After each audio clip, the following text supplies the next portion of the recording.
Momina style. Okay. So I don't let you in. I don't let you in. This is Kenneth. This All right, Kenneth. you have your whole year on, so I couldn't see your face.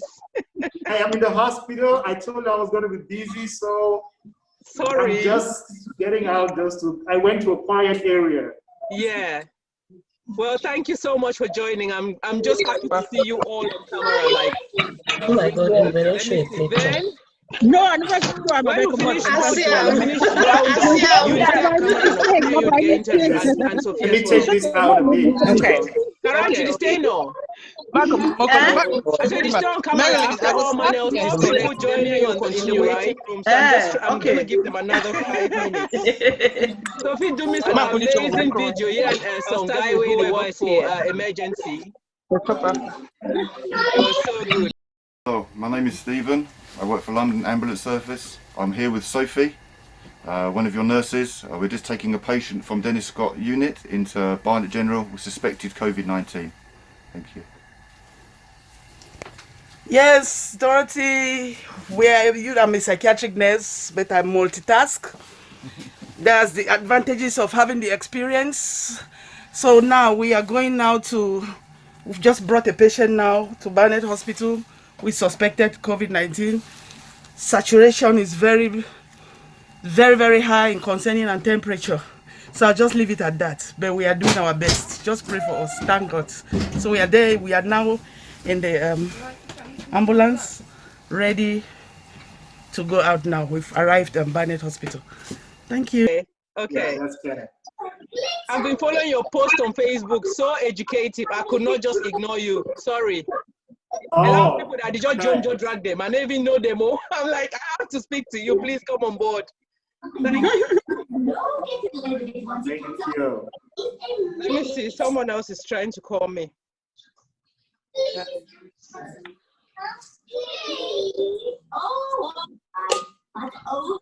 Ben? My dear, hold on. How are you? Did they say work last night? Rita, I don't work tonight. I don't work last night. Oh, really? Rita, okay, Rita, a voice note this thing to join. Audio. Her audio is joining. Doctors, actually. You're my doctors, you're not nurses. Today you're doctors.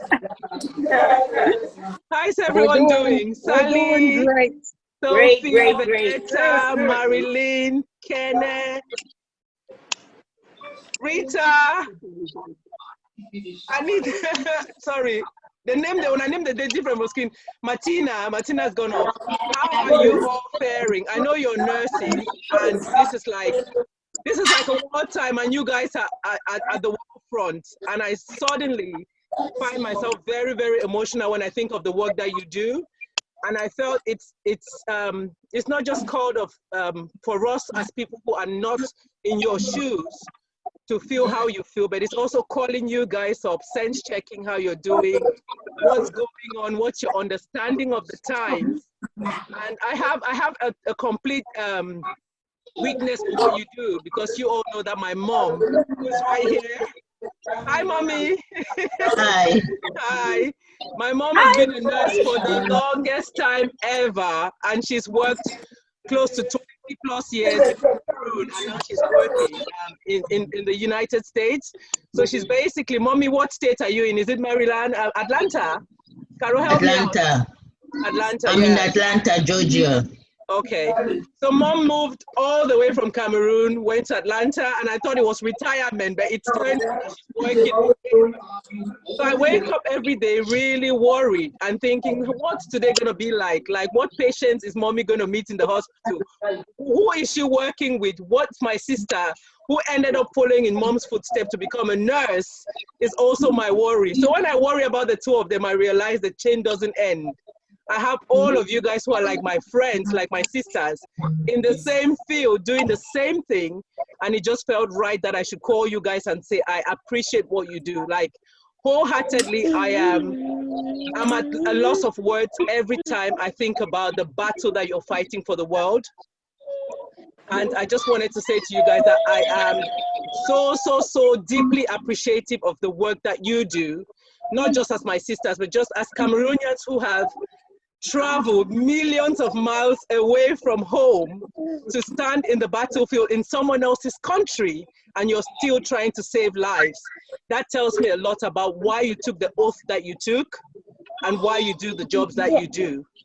So I'm sense checking with you all today. How are you doing? Candidly tell me how you're faring. I'd like to know how you're faring. I'll start with my family first. Mommy and Carol, how are you guys faring? Okay, we are doing good. You're not scared, you're not worried. Well, right now we are okay, but we were worried at first because if I may share, I was exposed to the COVID-19, so I had to quarantine myself. Yeah. And it was difficult for me because I don't have a big house like other people do. So I still had my family with me, my kids hanging on me, and I cried literally when I was told that I was exposed. I cried, I didn't know what to do. At first, I didn't know how to take that news, but then being in the field and then understanding what all this is all about, I put myself together and we're doing okay, we're fine. Okay. Benetta. Oh, it's so funny. Yesterday I saw this little thing on, I think it's on Facebook or WhatsApp, and it says that most people are wondering how nurses are doing. They're asking, "Oh my gosh, how do you feel? You're at the front line. How are you really coping?" And the person answered that, "Remember when the Titanic was sinking and the orchestra just kept playing on? That we know something major is happening, that we just keep keeping on." So for me, that's how I felt. Like that's the mode that I went into when I heard that COVID-19 came about, and everybody was really, really confused. But at the same time, we were like, the band, the orchestra needs to keep going, because people, when they see us going, they too keep going. Because I work in ICU, so I see the worst of the worst. So I see the people who are actually intubated. We don't know if they're gonna make it or not. So that's like life and death. And when I suit up and I go in there, even the air that I breathe, I mean, when I'm listening to their lungs, I hold my breath because I'm like this close. But again, the orchestra needs to go, the band needs to keep playing, and we just keep going, just hoping that, hey, if we sink, we sink. If we swim. We're all in this together. So we just draw from each other's strength. When I see my other fellow nurses suiting up, going in, it's like, yeah, we're in this together. So that's how I've been coping. And then I've been standing on Psalm 91, verse 7, which says that 1,000 will fall on my right hand, 10,000 on the other side, the king will not come near me. So I've been holding that every day. I just meditate on that psalm, and that's how I've been coping. That's incredible. That is so powerful. The psalm that you just mentioned is so powerful. Ube, how are you feeling? I'm okay. How are you? I think I'm okay. My family is more worried than I am. I don't know, for some reason. I'm okay. They quarantine me. I don't quarantine myself. They quarantine me. So every day I go work and come home. They lock me in my room. They put my foot at the door. So they're scared. Yes. And you've got a small child. Like I got CJ, but he cannot comprehend what's going on right now. So he wants to come to my room, but the way they scream at this boy, not to even come closer to that door. Oh boy, child. We hear him screaming, "I want to go to mommy." They said, "No, don't go to mommy. Mommy's sick." Like, I'm not even. Oh dear. After every shift, I have to quarantine myself for like 2 days. Just to make sure I don't come up with anything. Yeah, but so far so good. I mean, we got positive patients on my unit. Sometimes I come home, they're like, "Do you have a positive patient?" I say no. Because if I say yes, then I'm not gonna get out of the room. So, just to get by. Yeah. Hi, Honorine, thanks for joining. Hi. Hi, girl. Hi. So we're just sense checking with everyone how you are feeling. So I'm going around the table and asking. We're on Sally now. Sally, how are you feeling? I see you're doing the best dances on TikTok. Hi! You're making nursing look so interesting. I want to join you guys. I know, right? I think I'm okay. For the most part, I feel more for my patients because I actually see fear in them. Like you see people who don't know if they're gonna make it or not, and which is hanging there. Actually, my unit was converted to the COVID unit, so it's every day I either have to have a positive patient or rule out patients. So it is what it is. We're just hanging in there, but it's okay. It's okay as long as we have the equipment. I don't mind working. Yeah. And Sophie, how are you doing, my love? I saw you the other day. You sent me such an encouraging video of you smiling in an ambulance with a COVID patient and your colleagues. And I was like, oh my God, you make it look so easy. Is it actually that easy? Aren't you afraid? Naturally, I'm very daring. I'm a daring person. I can be that daring, and I'm not a nurse just yesterday. Yeah. I've been a nurse for a long time, and this is an unexpected thing. This I didn't even know what was called coronavirus until 2020. Yeah. So when this thing happened in the profession that I am, I just have to pull through and carry that armor as a nurse. Hi, Vivian. Thanks for joining. Hi. We're going round, so we're going to come to you soon. Okay. Sophie, carry on. Thank you. Yeah. So as I said, I'm not a nurse. I didn't start nursing yesterday or last year, 5 years ago. So I had to carry that armor as a nurse. Yeah. So it's not something new. So I had to brave it. And actually, I'm working in a COVID ward. I'm not a general nurse. I'm a psychiatric nurse, but we have been redeployed. I'm a community nurse. So we've been redeployed to go to the wards because of social distancing. So I'm now working on the wards. So I took the challenge and I'm working with COVID patients. Yeah, we have to protect ourselves. We do respect the norms, especially an enemy that you don't see. It's very difficult. It's very difficult and scary. And you see people dying. You see people dying. A colleague died. They showed him on the Sky yesterday. Yeah. Man, guy, he was shown on Sky TV yesterday, and the cook died. Cook is not in a clinical setting. Yeah. The cook died. So it's so scary hearing this thing. A psychiatric patient died, a 3-year-old boy. So we just there, and as a child of God, I say, fear not. That's what the Bible says. Fear not. So there's something good to come out of this, I believe. You're all forging along so militantly. It's incredible. I mean, my mom would tell you, she's right there. Growing up, when she said, who's going to want to be a nurse like me? I just walked out. I'm like, Mommy, that thing is for you guys. I don't even want to hear it. I can't. I watch CNN and I cry. I watch anything to do with this whole COVID-19 and it just breaks me down. So Marilyn, Canada, your prime minister is my crush, by the way. How are you guys doing? We're holding on by God's grace. It's not easy. Yeah. We're a little bit confused, and then it's like the battlefield, like everybody's saying, it's a battlefield. You don't know what you're going to meet. I work in a medicine unit. I'm ICU trained, so I'm redeployed CCU, ICU. I still say it on medicine. Just like Vanessa said, when you leave your home every day, you have to plead the blood of Jesus upon yourself, your patients, and everybody you're going to meet, because it is no more about nursing. A long time ago, Florence Nightingale said that it will come to a day where hand washing will be the best thing to protect others. So as a group, we are doing this. As a group, we are doing hand washing, but the truth is, we have everything, but we are lacking one thing. It starts from us. Charity begins at home. It is now boiling down to your personal behaviors. Can you stay away from your loved ones? I'm a single parent. I have a 6-year-old. And today makes it a month that he doesn't live with me. I was blessed by a family that took him in as their son, so I could go to work, because all the daycares are closed, nobody could take him. So I find that there is strength in numbers, and if we all do that,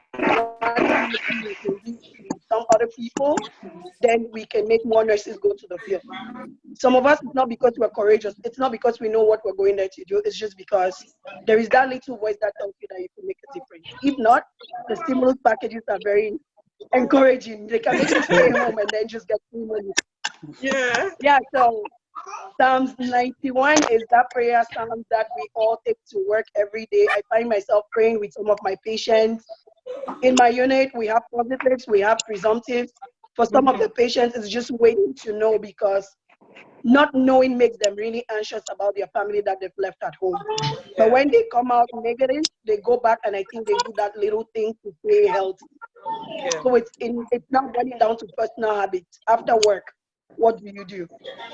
I don't go grocery shopping. I don't do anything. I just come back home. So my house is and you sleep through the night. Anybody that needs anything can come over.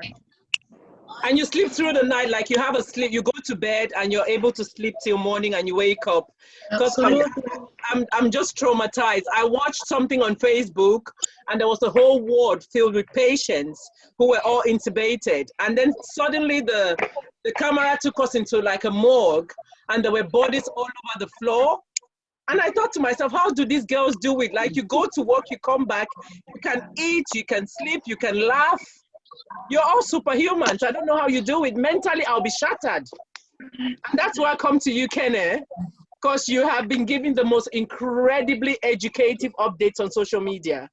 So I'd like to know where you are at, how you're feeling, and where you draw that inspiration to be educated in a time of, what do we say, pandemic. You find more energy to just educate people more. Well, I'm actually in a COVID unit right now. I just dashed out. We converted our endosuit to a COVID unit. Please don't touch your face. You've just said you're in a COVID unit. Don't touch your face. So I am in a private room in a COVID unit because we converted our endosuit to a COVID unit. And I'm in New York.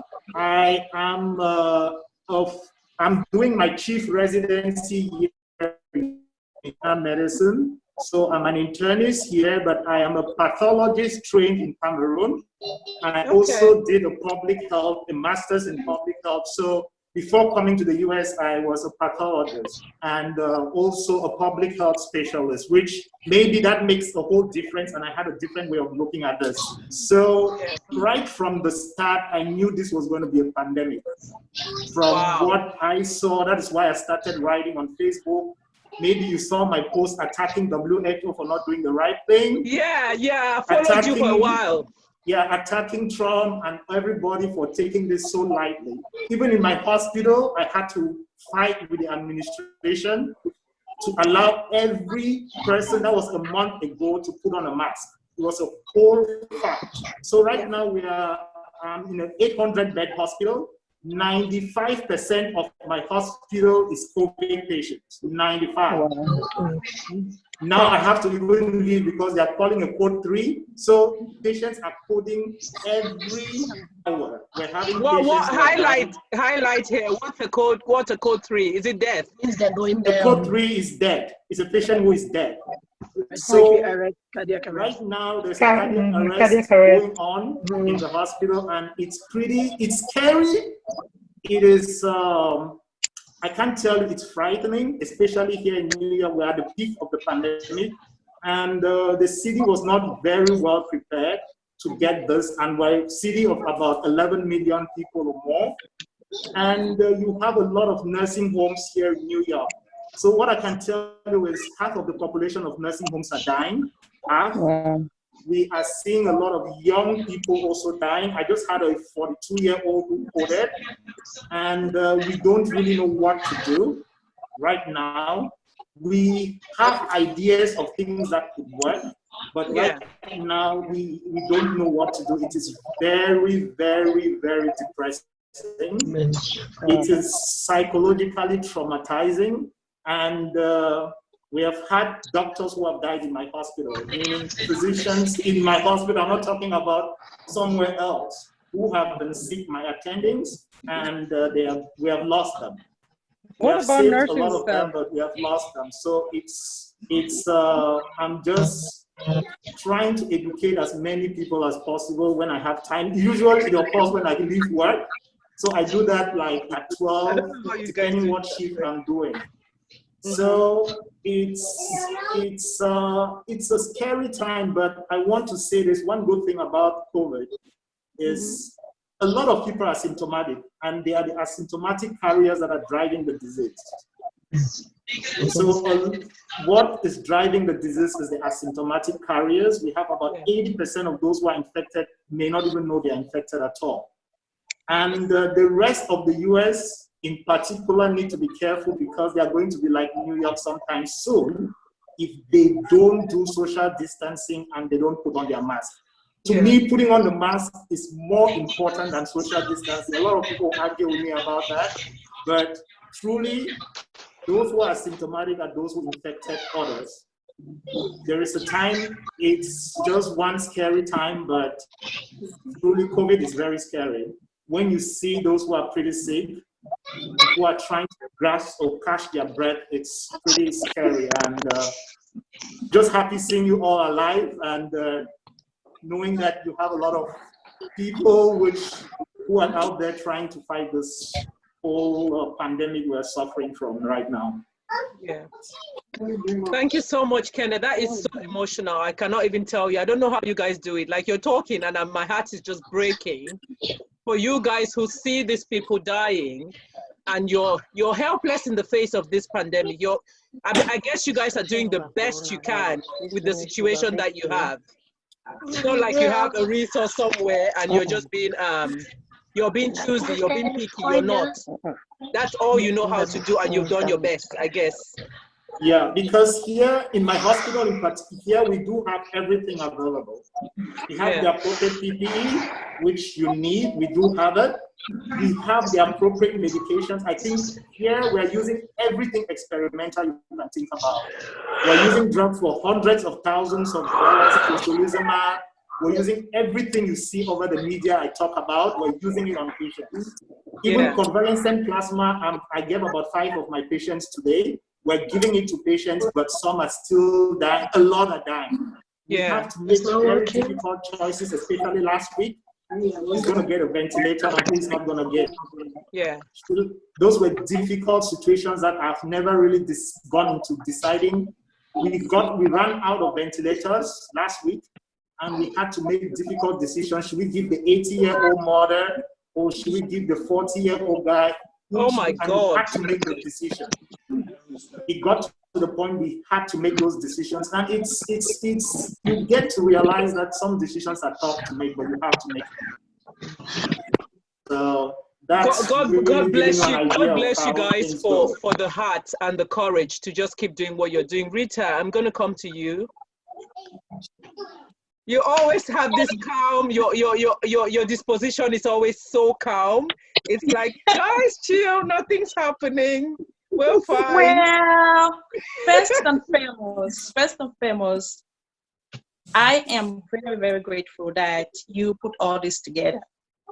We are incredibly fortunate to have people like you who does what you do.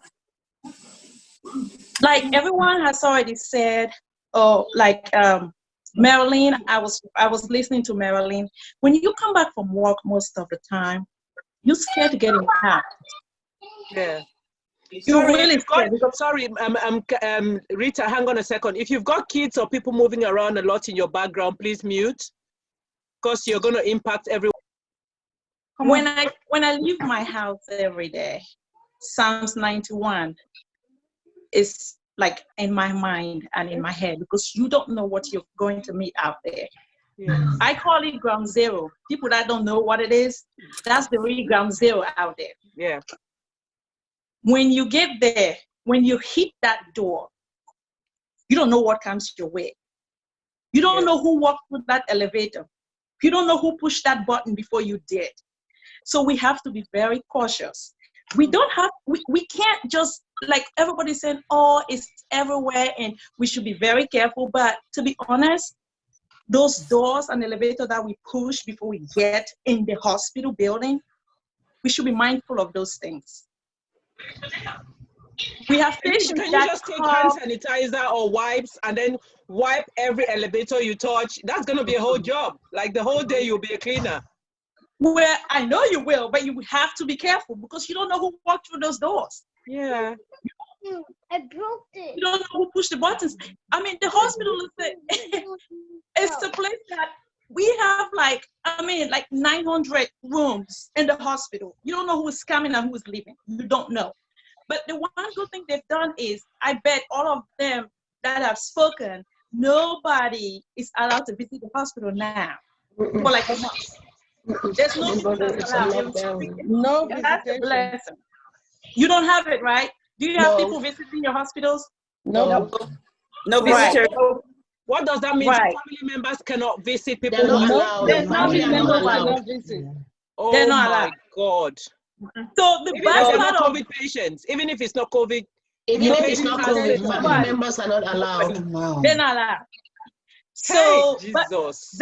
the worst part of all this COVID, I know everybody is explaining what is going on. The part that gets me as a person is sit there and watch this patient die with no family member by their side. They die, they don't have nobody to talk to, because when you're on the vent, you can't talk to nobody. You're halfway gone. But these people that are on here, they sit by those patients, they hold their hands, and they say a prayer for them without no families. That is what gets me, and that is why I'm in this business. I've been in this business for a long time. Yeah. That's the reason I'm in this business. And people like you all that are watching right now, or you all spoken, I want to thank you for what you do. Because you don't even know what you do. I guess you don't, some of you don't know what you do. But what you do, blessing other people, when, like in this case, when there's no family members, God will bless you all abundantly for doing what you do. Yeah. Amen. Keep doing it. Keep doing it. Do not relent your efforts, because when this is all over, we all will get together and talk about this like a story. Yeah, yeah. Exactly. So thank you all for what you do. And God, thank you so much for bringing us together. Thank you, Teresa. I just wanted to make sure you guys are doing okay. I can't lie. Okay. I'm just traumatized. I have been talking to people, bits of editions of this. Then I thought, but hang on, have I checked with the people who actually are in the battlefield? I have people in the battlefield. Have I checked with them? That's why I thought, no, let me call you guys on cameras. Many people couldn't make it because a lot of people are working, but I just needed to sense with the few who could that, you know what's going on. You're hanging in there. You're almost reassuring us, because there are people who might want to ask the same questions, to hear you say the things you've said, but they haven't got the avenue to do it. That's why all of this is going to be shared as much as possible. Say, have an experience of what these guys go through and appreciate the work that they do. So in December, I came to Atlanta to Carol's graduation. That's my sister, her graduation. And I was sitting in the hall there, and it was time to do the oath, the Florence Nightingale oath that you guys take.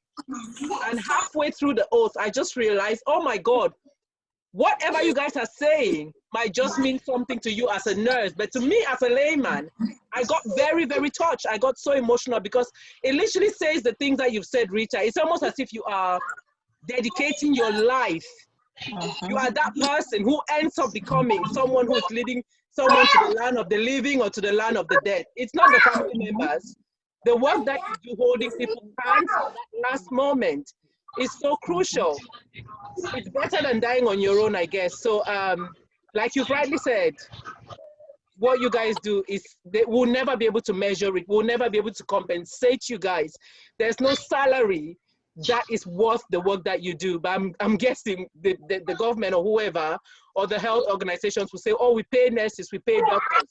It's never enough. I don't feel like they don't pay enough.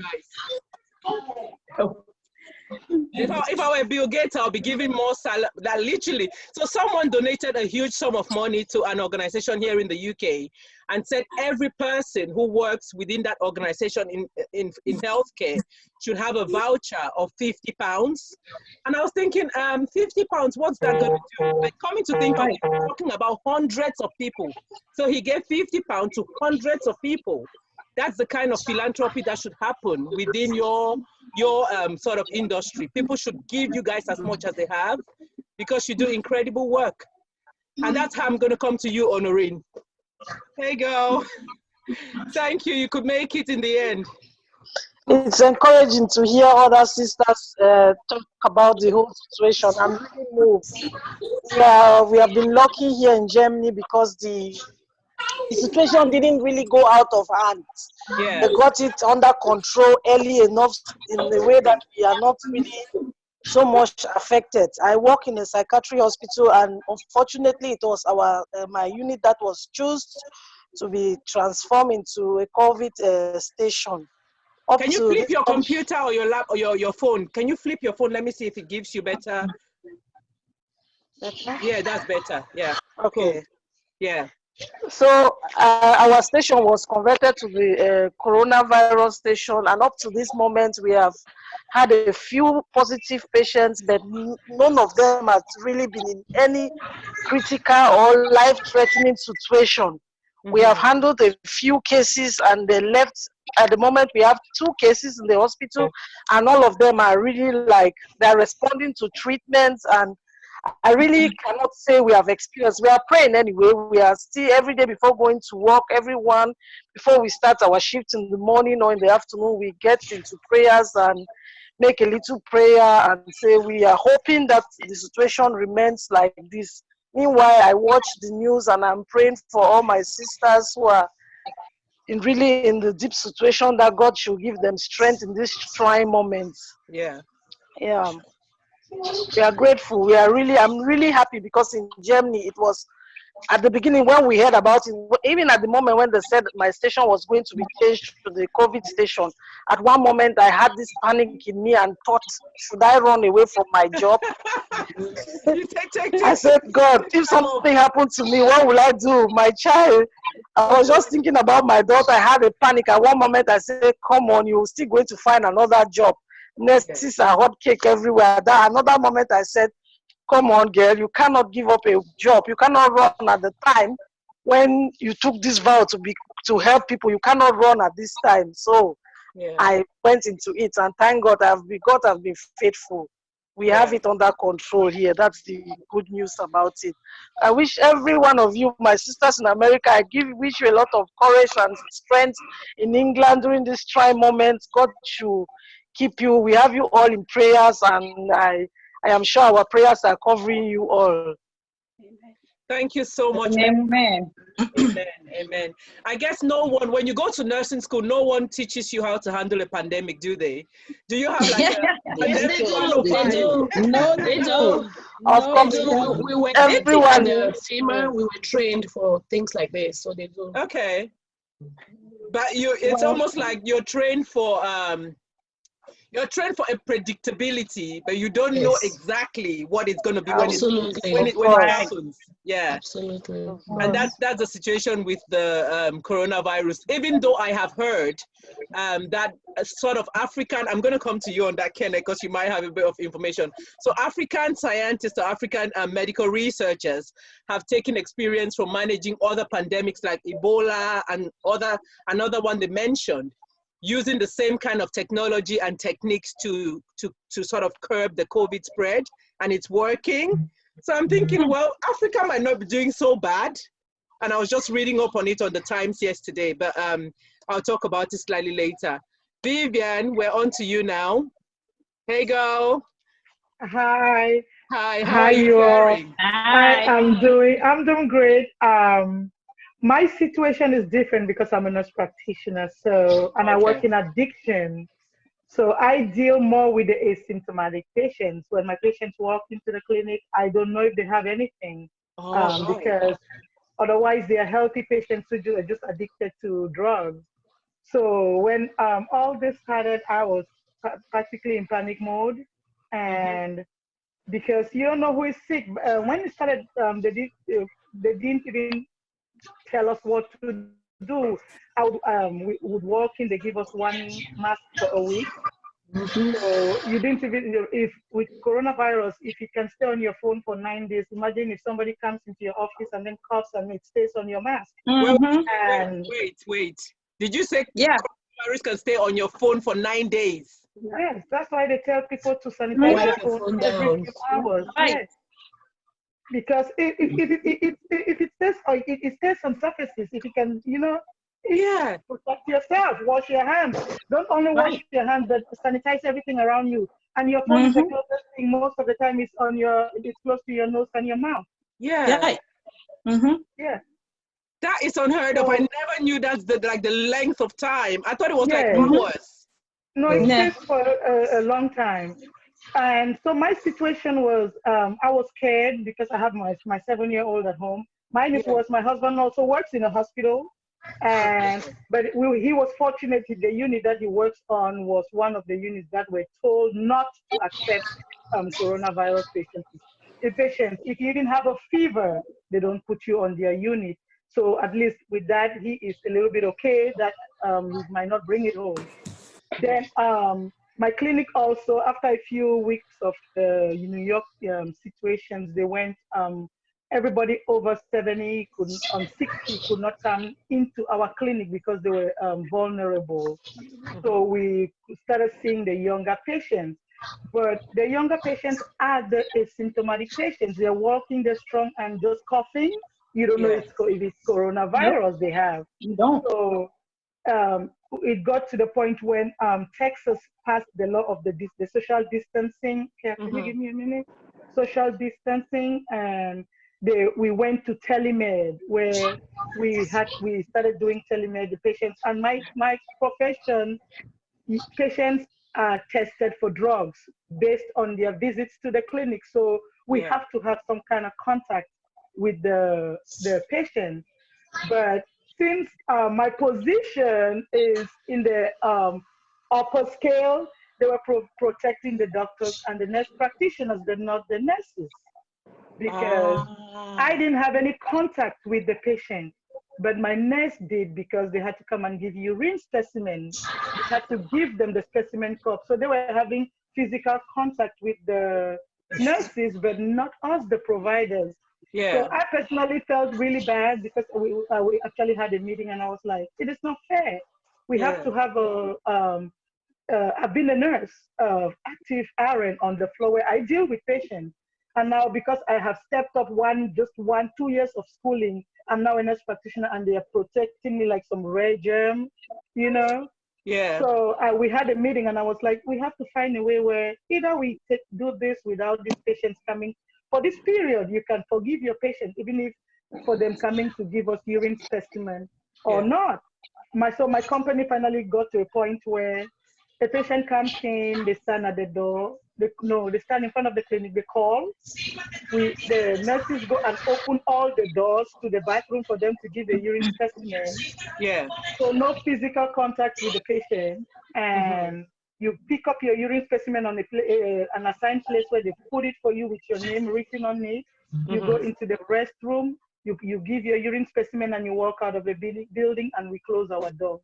So at the moment, we basically do not have any physical contact with anybody. So I didn't know that was stressing me out until the day we actually went to full-blown telemed, where I don't have physical contact with patients. I actually came back from work, because I went to work, I did not see anybody, including my colleagues, because everybody was locked up in their offices. So I went to work and came back and realized I didn't rush into the shower right away. Like when you come back, you take everything off in the garage and then go take a shower and clean up.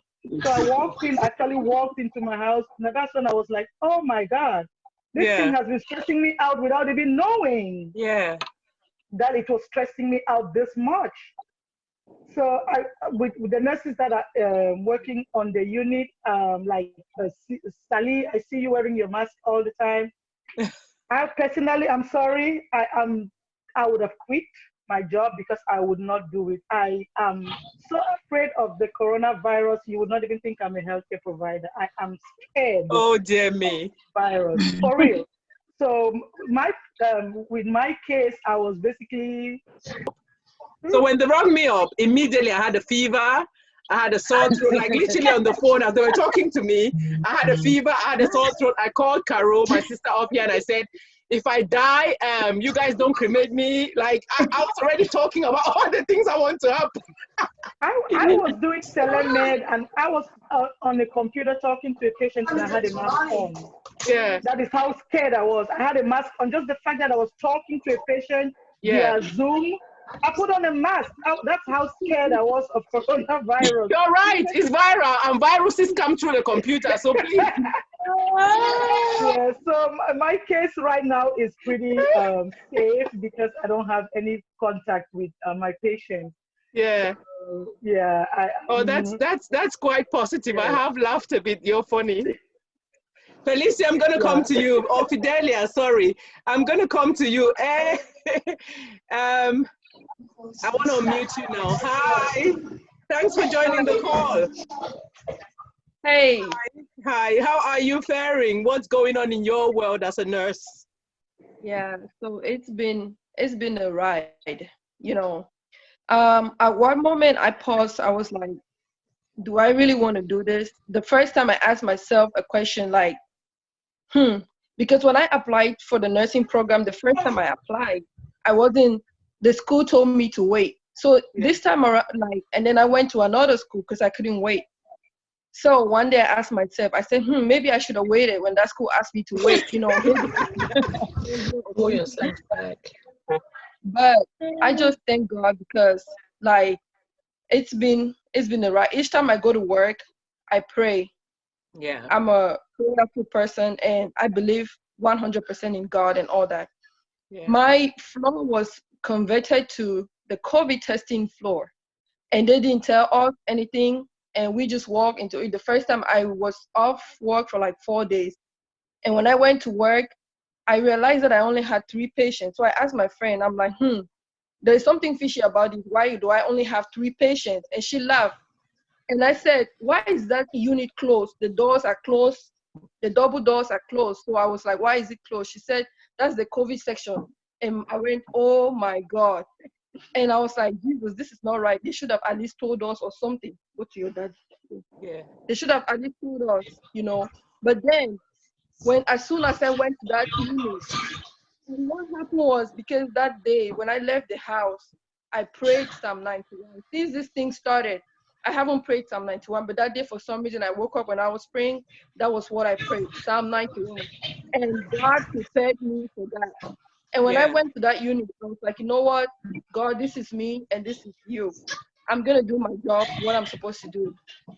So I went to the patient's room and I told them, I wrote my number on the board, I give them the phone. I say, hey, man, I'm not gonna come in here every time.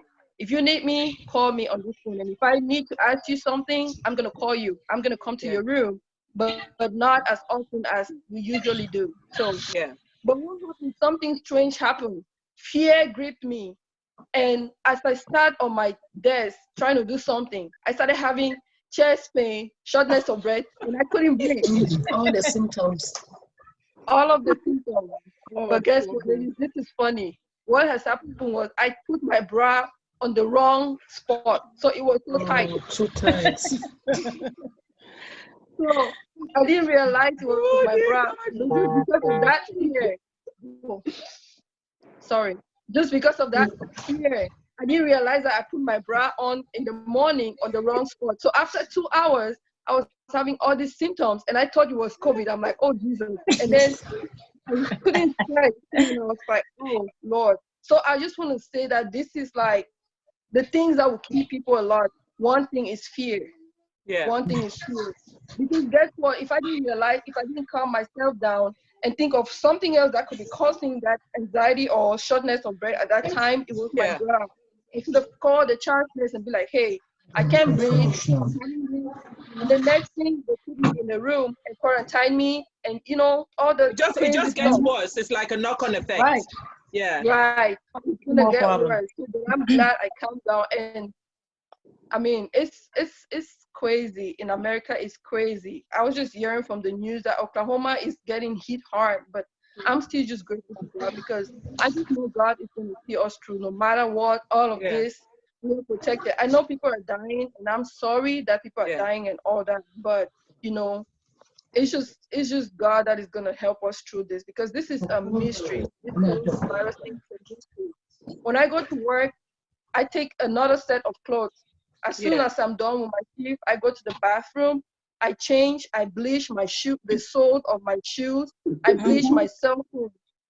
And throughout my 12-hour shift, my cell phone is in a Ziploc bag. People were, usually that's what I do. People make fun of me. They're like, oh, you put your phone in a cell phone bag. But guess what? Almost everybody now that works is thinking it's a wise idea. So I put my phone in a Ziploc bag so I can do whatever I want to do while I'm at work. And when I'm leaving, I bleach it. I bleach my badge. I bleach my keys if I drove to work. And I put them in another Ziploc bag. And when I get to my car, I take off my shoes. I put them in another bag. I put in the boot. And then I get into my car with the clothes that I have changed, and everything else is in the trunk of the car. So, in that way, I have a daughter, and as soon as I get home, the first thing she's all over me and all that. But, so I have to do all of that. But thank you for checking on us, and thanks everyone for the encouragement and all that. So I'm so grateful. Thank you. Thank you guys so much. I mean, what you do is, it still baffles me how you guys are putting up this bravery in front of me. It's unbelievable. When it's apocalyptic times, when you feel like, okay, well, we're always praying that world without an amen. I am in a state where I'm just going, when is it ending? Like, do we have 2 more weeks? Do we have 4 more weeks? What should we do? We all prepare.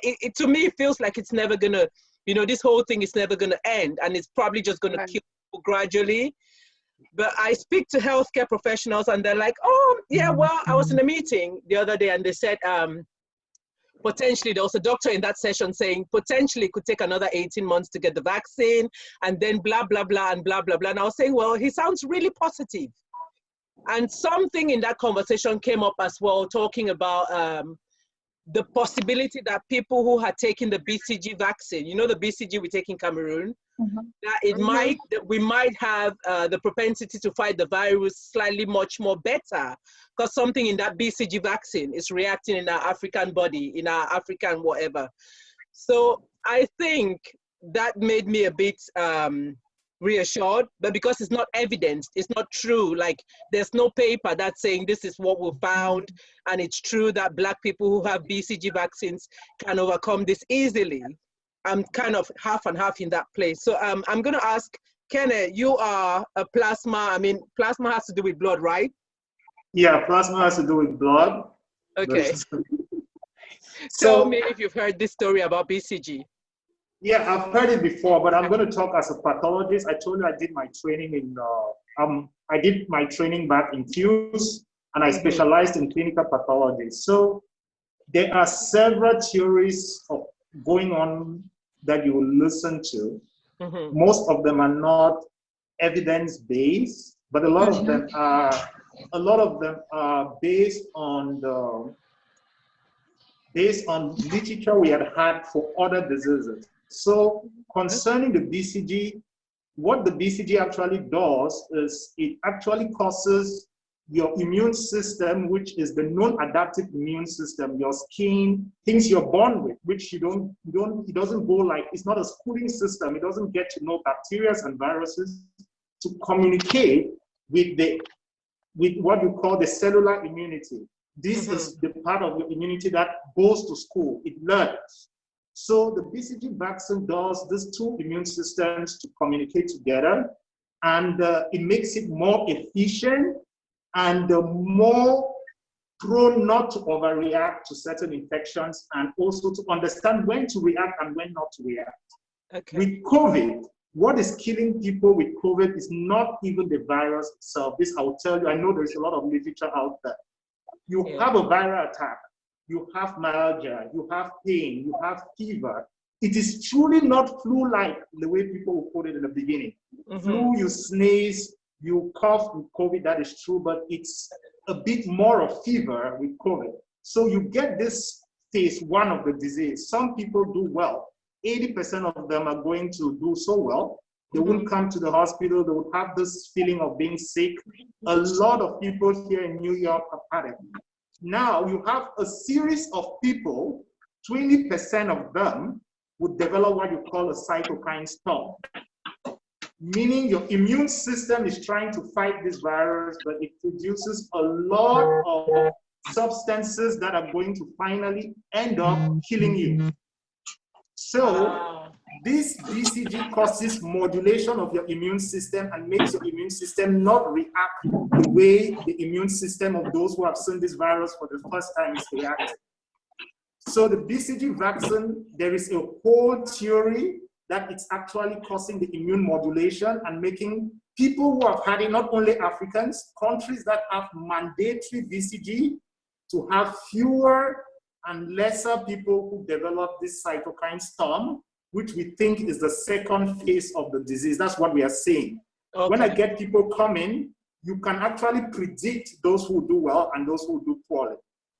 By just doing certain inflammatory markers, you can tell those who are going to do well. That's our experience. I've been doing ICU now because we're lacking ICU attendings. I've been doing ICU now for the past 6 weeks in New York.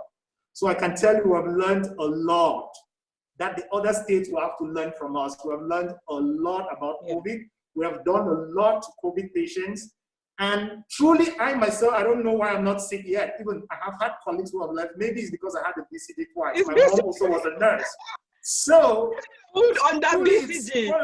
Because I don't want to say anything which is going to be controversial later on, because we are still learning. Yeah. A lot of Black Americans are getting sick and they're dying, trust me, because there is no real protection being Black. That's false. Definitely. That's what we assure you. Being Black is not a protective factor for COVID. Yeah. Most of my patients who are dying are Hispanic men, Black Americans also. There is also a theory about vitamin D being one of the factors, because being in temperate regions, we have our skin.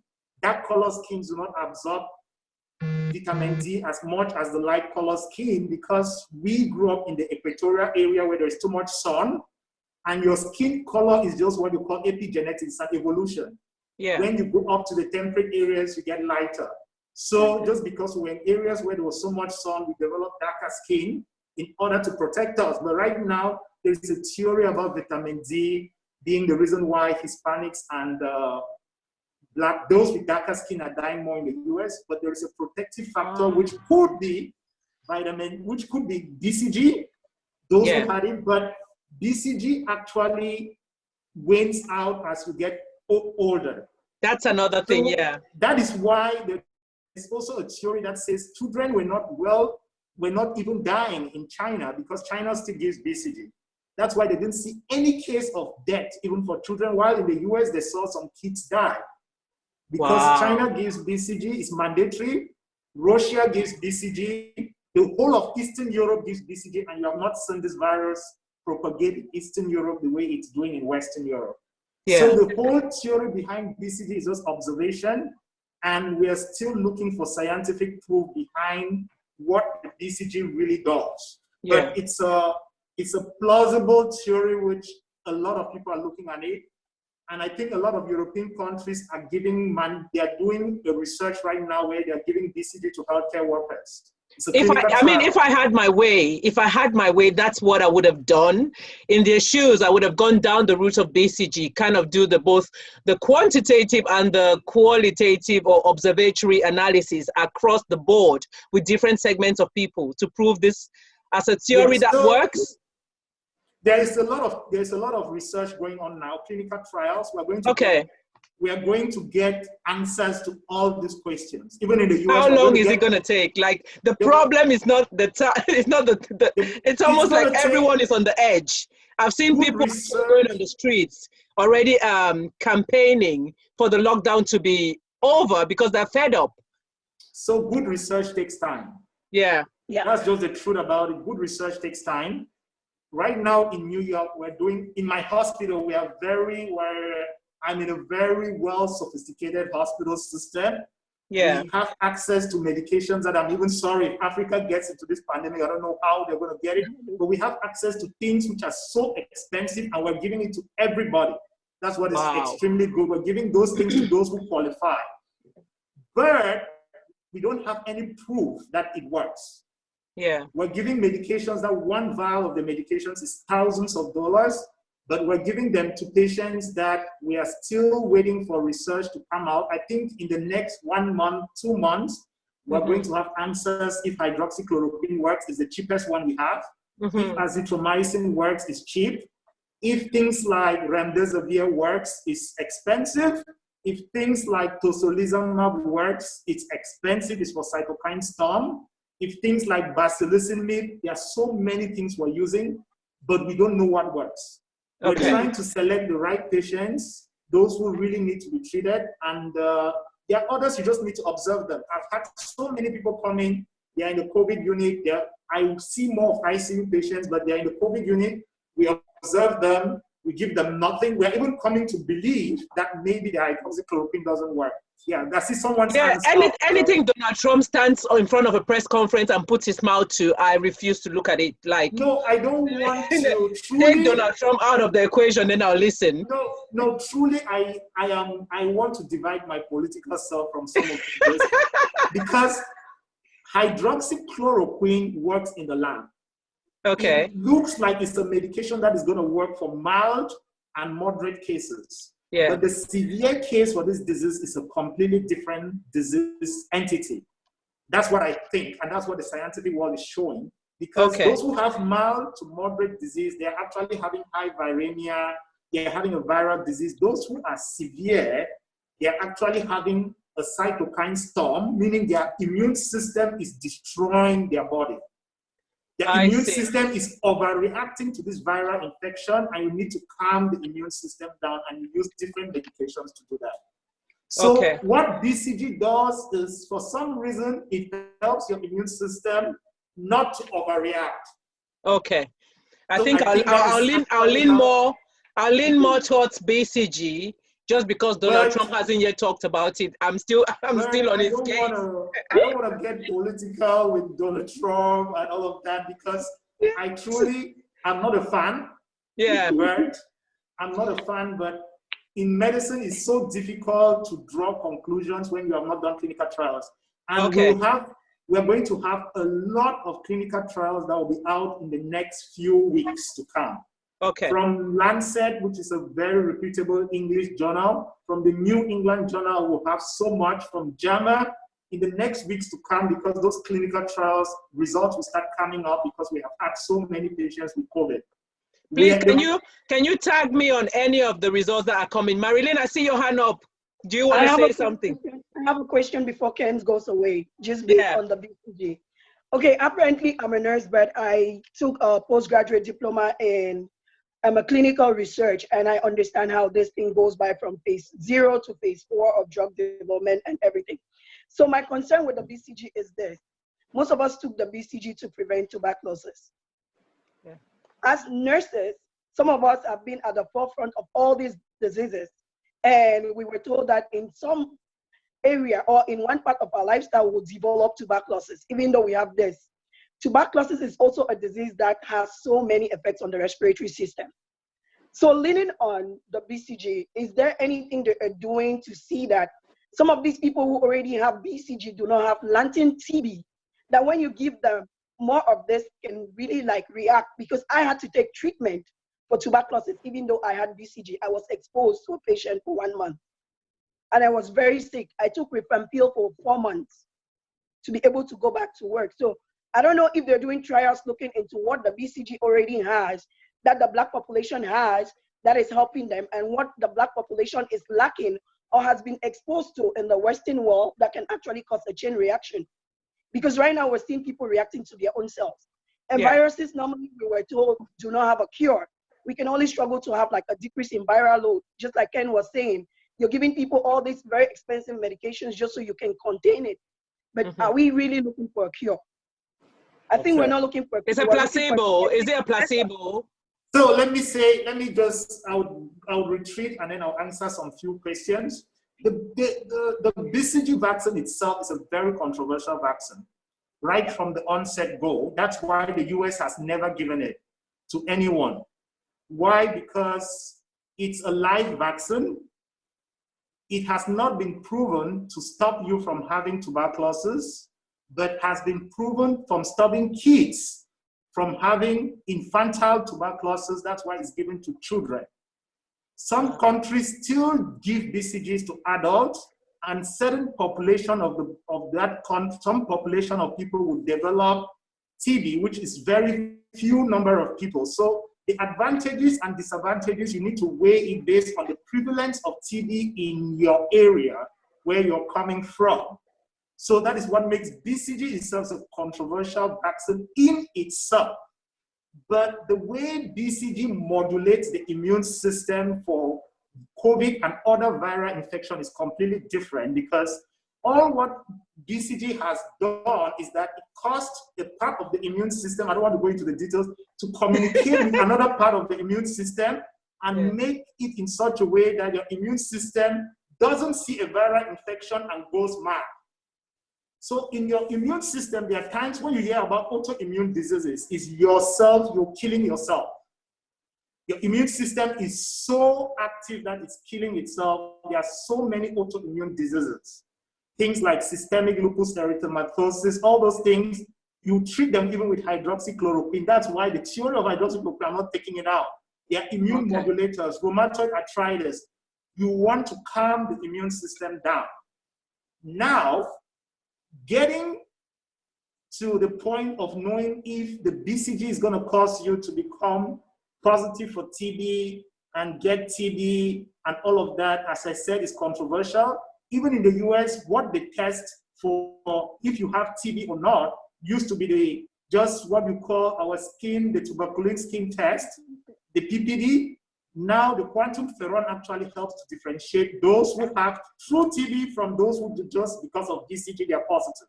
I know you were on. How are you faring? And what's your take on all of this COVID-19? How are you dealing with it? Actually, at the beginning, I did not really put much interest on it because I'm in a facility. I run a facility, so I don't have contact with patients too much. So, but then when one of the cook got tested positive, and I remember him coming to my office and we talked, and then reality dawned on me that hey, this is serious. Then the neighboring other communities that we work together to, 6 people died actually. So we don't have any positive case. Like my patients, none is positive apart from the cook who was positive. So I quarantine myself. Nobody else has been sick, but still I fear for so many things. And the health department had to come into my facility because of the positive case. They had to help to sanitize. They gave us more stuff, gown, PPD, should in case anybody becomes positive. So we are just having weekly calls with the health department checking on us. But so far, so good. I'm safe right now. And I'm just scared because I have a 2-year-old son. Yeah. Can get exposed. But other than that, I'm fine now. Yeah. Oh dear God, it's really it gladdens my heart to hear that most of you I've spoken to, even though you've been exposed, you are health-wise, touch wood, all of you are fine, and it's kind of telling of the fact that you're committed to what you do, you're prayerful, like you have very positive spirits that takes you through every day at work. And makes you very conscious of your surrounding, very conscious of your environment. If I were you, Kenny, by now my mask will be off. Like I literally am such a pieces. I forget myself. I'll take off the mask. I'll be on my face. Like this is something that you guys were basically called to do. I feel like it's not there's a calling in every career, but to be a nurse, it takes a lot, and I can see it coming through you all. You're just positive. You're all just so laid back. Like well. We've got this, it's okay. So I was the one panicking, and I'm glad that I've talked to you guys and all of you are fine. I looked at a poem online that I wanted to read out because it really struck me as applicable to each and every one of you, whether be a nurse, be a doctor, anyone who's saving or trying to rescue anyone at this point in time. Sort of came through when I read this. So I'm gonna read it, it might take a minute. Hang on with me, please, before you guys log off. So it's titled For a Special Nurse. Long before you entered nursing, the Lord had played his part, planting seeds of love and kindness in the portals of your heart. For it's clear that you've been gifted with a sympathetic ear and blessed from the beginning with a willingness to share. And the people you care for are better off by far when they're touched by your compassion, by the person that you are. For in the times of woe and worry, when they're frightened and they are blue, no one could be more consoling than the friend they'll find in you.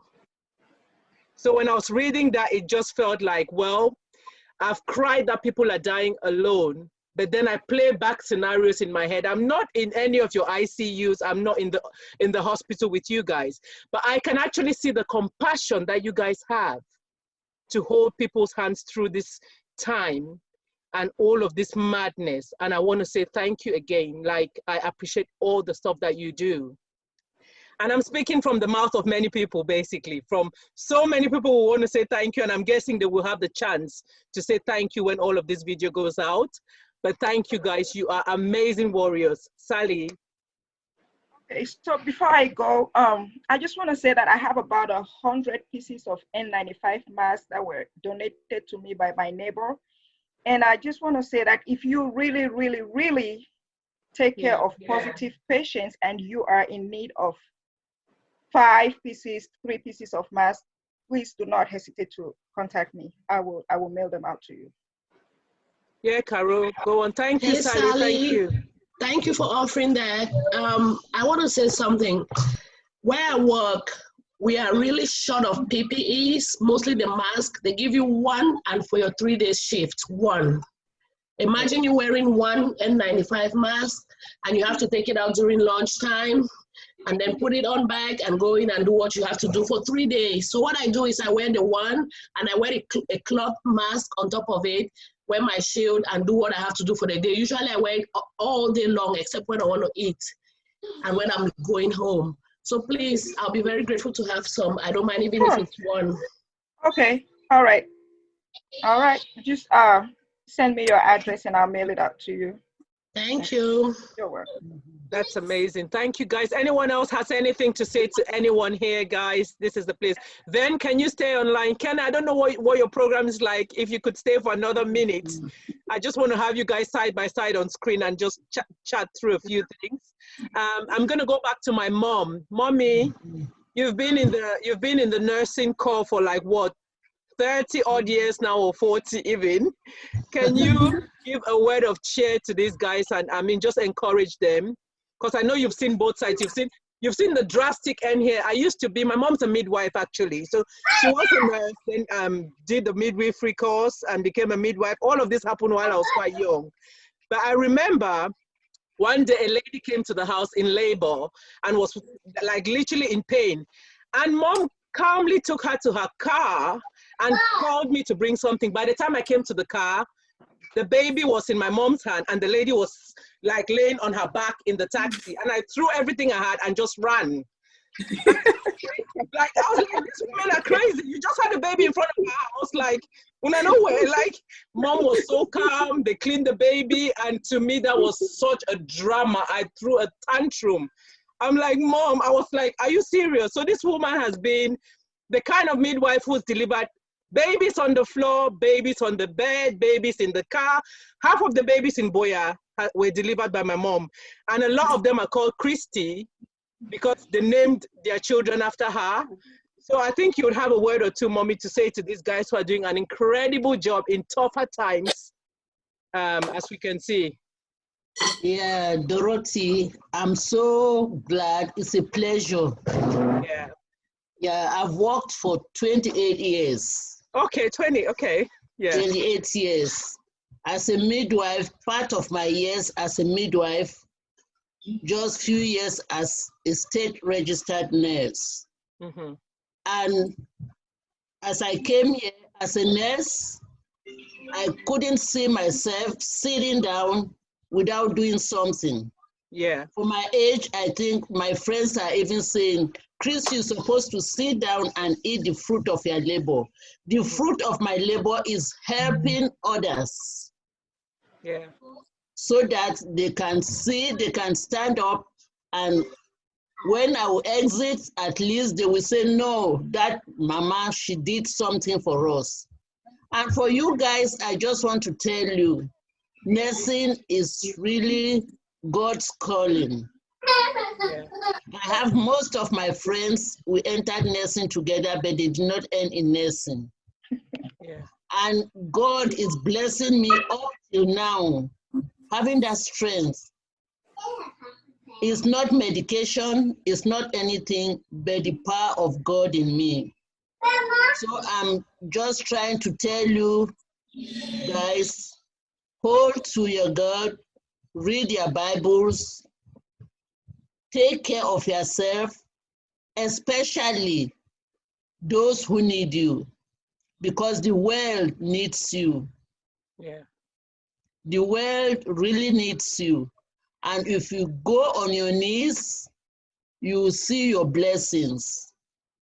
The blessings are not coming now, but in future, me, I'm having the blessings until I don't know. If I go back home, all the Christy, I don't even know some, but if so, prayers are very good.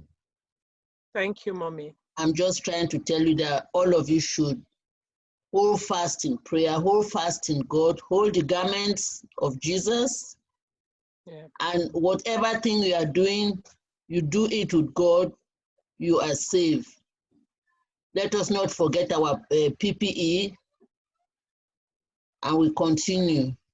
That is all. And we should not forget to pray, and whatever thing we can do to help our own country, Cameroon or Africa, it will be better for us. Thank you very much, Dorothy. Thank you, Mommy. Thank you very much. Anyone else has something to say? Hello, If not, hello everyone. This is Vicky from the United States. I just want to say hello. I got your invite from Honorine. Oh, Vicky, hi. I didn't see you on camera, so I couldn't tell you're here. Good to have you. Good to have you. I just joined briefly. I had another Zoom meeting, so I just decided to say hello, and that I'm calling in from the United States. Please, you all keep us in prayers. It's been really crazy over here. I know you all know what is going on here. Yeah. But as a nurse, like they say, when you sign up, it's like you sign up in a military. You know, you can't go back. We are now in the war front, and please protect yourself. It's a pandemic, but it's not emergency. So if a patient needs your help, make sure you are protected. Remember, you have family at home that you will go back to. Protect yourself and keep God first, because He is with us. Again, I'm going into another meeting. It was nice listening to you guys briefly. Stay strong and accept love from United States. Thank you so much, Vicky. Thank you. Thanks for calling in. Thanks, Honorine, for inviting Vicky. I don't know if there's any more people in the waiting room, but if there's no one else, love you guys. Thank you so much. Ben, I see your hand up. Do you want to say something? No, I was just going to respond real quickly to Mommy. I know she mentioned that if we can do something for our country, Cameroon, I know we are here representing the United States of America, and we don't know who we have back home taking care of our own loved ones as well.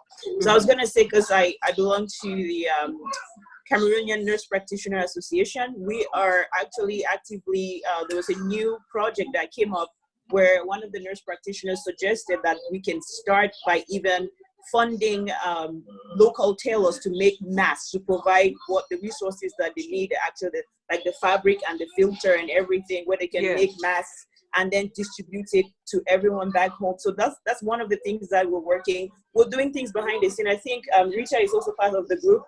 And I was gonna reach out to Vivian Sona. I see you're a nurse practitioner. If you want to join, it's called a campus. I am part of the executive. Hey! Okay. There we go. So Mommy, we're doing stuff behind the scene. I know we're all busy right now. I'm in critical care. I'm doing this, but we're also back behind the scene trying to see what we can do for Cameroon. We got Cameroon at heart. Oh God, that is so reassuring. Yesterday I put up a post and said Ep3 is sponsoring, is it 50 million families? And I was joking. I said, I am doing 20. What are you doing? That was just me. Sometimes I don't talk about the charity stuff I do a lot, but when I put posts like that, it's just to get people riled up a bit. Like, okay, yes, I did do something too, and then you do that thing. You see what I mean? Honoring, you're laughing, but you know the work that we do with Stella, you know. So when I put up that post, someone reached out to me, Michael Williams, and he said, Dorothy, I don't know what you're doing, but I'd like to support you. And between yesterday and today, this guy has sent us about 200, 300 pounds. So today, me and him sent money to Stella to do stuff in Cameroon. And I'm like, this is the kind of reaction you want. You want people who see other people's pain and step in and try and be of help. And it just begets my imagination where other people will go, well, Anna, Cameroon, I can't be bothered. Let's do the best that we can. So thank you guys so much. Sally, thank you. Ewube, you're not on camera, but thank you. Sophie, I hope you're coming back. Marilyn, thank you, my darling. Thank you so much. I'm saying my goodbyes because if anyone wants to log off, fine. But if you want to stay on camera, stay. I'll be speaking to each and every one of you. Kenneth, thank you so much. The doctor after my heart. We have a lot of catching up to do. Please tag me on stuff. I wanted to know. Thank you for having me. Thank you. Thank you, guys. Thank you, Rita. I love your spirit. Your energy is so peaceful. I love it. You're just calm. The girl. I like you. Honorine, thank you, my dear sister. Thank you so much. Thanks, Vivian. Thank you, Fidelia. Don't drive and be on your camera, please. You can log off now. Thank you, Caro. Caro is my big sister, but she's the nice big sister, so I've taken over her. I'm just like, you can be small for once. Let me just be your big sister. Karashaya. Yeah, Mama now suffer from my hand. Ashia. Thank you, man. Yeah. Thank you. Rita, you're on mute, darling. You're on mute. Yeah. Okay. I'm you now, yeah. Is Dr. Okay. Kenneth, is Dr. Kenneth still on?